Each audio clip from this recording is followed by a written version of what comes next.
welcome Jan Fennell, along with her German Shepherd Sadie and Springer Spaniel Jake.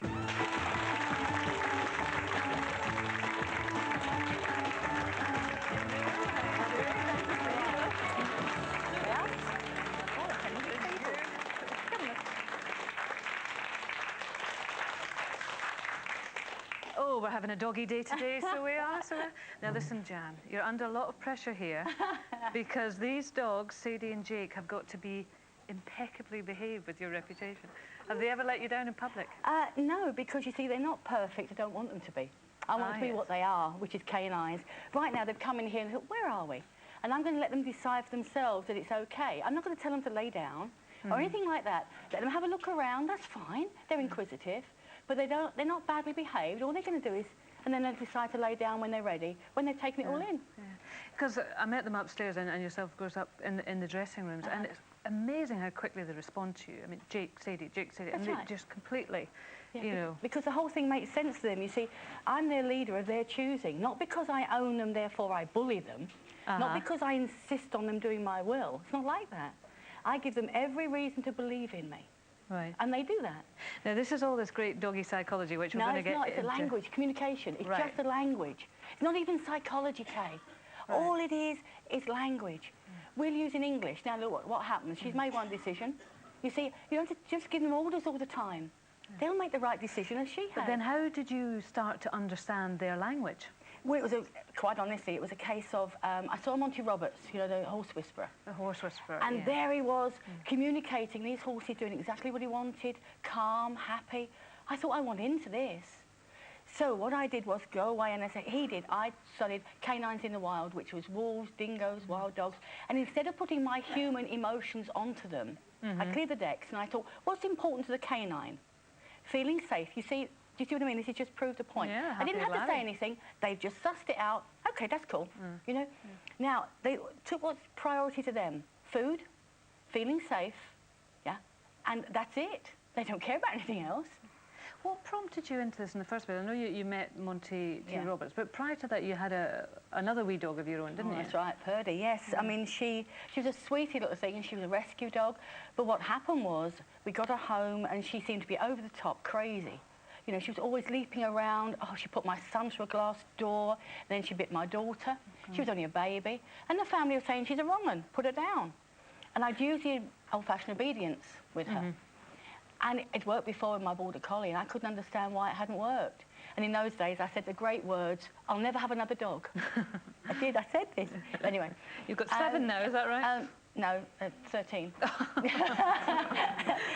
Last words. Yeah, his famous last words. But anyway, then I used to run obedience classes to try and help people, because you see people, the dogs pulling on the lead, jumping up, tearing up the home, and I'd try and help, but it was always in the traditional accepted method, which was obedience. You will do as I say because I say so. And it never sat comfortably with me. I've never been that sort of authoritative person. My way has always been, hey, let's do it together.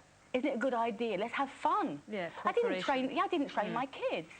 You know, we made games of different things, and they learned.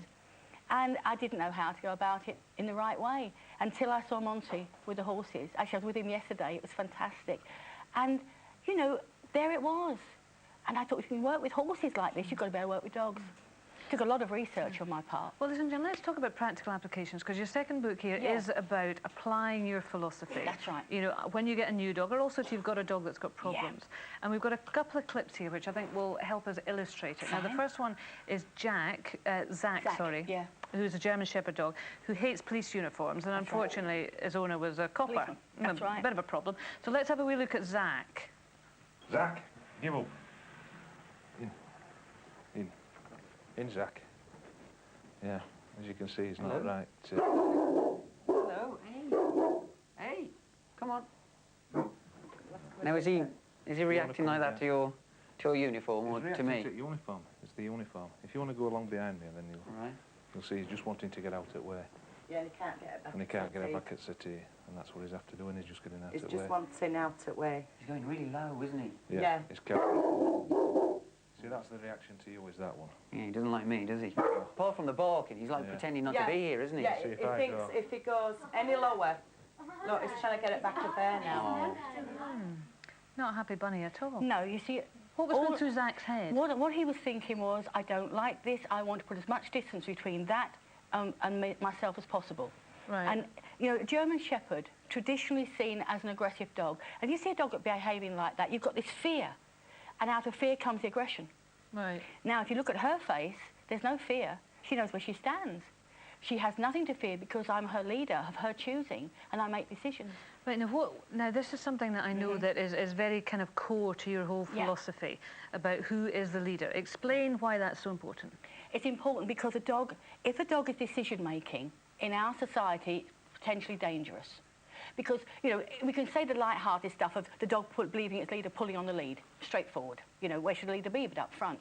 People let the dog off, where's the dog gone? You know, believes it's got to find new hunting grounds, but you get a dog that sees people and doesn't like it, and other people are stop it and shouting at the dog. Then the dog thinks, I'm in trouble here, I'm getting hurt because you're around, go away, and they will attack. Right. And that's what can lead to. Now, if you have a dog, because they can't understand our world, I can't. They can't understand our language. They don't understand, believe it or not, microwaves, televisions, cars. They don't understand those. We just assume they do.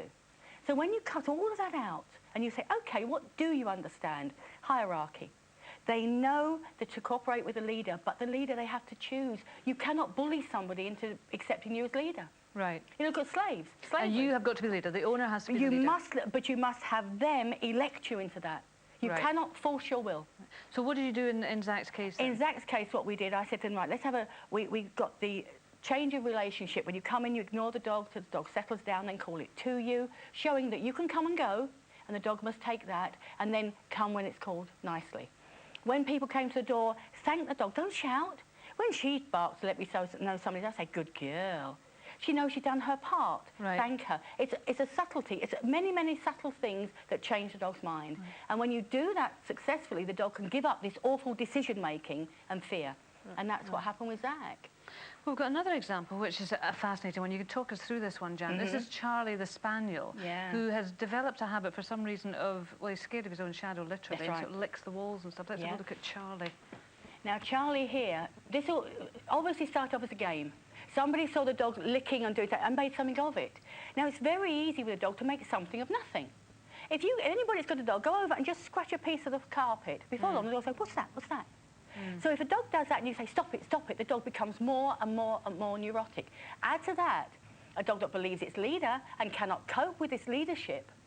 It's a stressed out dog, a very, very sad little dog, and it's a Springer Spaniel seen as being neurotic. Right. Well, this is an English Springer Spaniel, perceived to be neurotic. So you've got here the dogs that are perceived as being aggressive and neurotic. No. No, that's what humans make them. So what do you do with Charlie then? Exactly the same again. Get the dog to give up the job of leader, first of all. That's always the core of it. Right. Change the way you treat the dog. No fear, no pain. You don't even raise your voice, let alone your hand. So there's absolutely no aggression. You silently take over the job of leader. And every time he went over to anything that he was licking, just take hold of him and bring him back to the owner and sit there. Right. And when he totally relaxed, let him go. Don't speak. Till then the dog starts to think, why am I doing this? That's what you want. You see, who's controlling these dogs? It's not me. They are. This is not about controlling the dog. It's making the dog make the right decision. So I just took him away from the wall, sat there. When he relaxed, let him go. So it's being the boss, but not a big shouty boss. Oh, no, they don't believe in that. They don't believe in you if you're a big shouty boss. They only believe in a strong, silent one, which we know. Yeah. We know all these things, but have turned out our backs on them in the belief that canine wants you to go wee all the time. You know, funnily enough, it doesn't sound as if doggy psychology is that different from human psychology at the end of the day anyway, because that's probably what we respond to too, isn't it? Exactly. We respond to kindness, but we also respond to... We like to know where we stand. Yeah. And that's what you get when you do this. Well, you just stand where you are, or sit where you are. Well, Jan Fennell for the moment, which is coming back. Jan, thank you very much. Thank you.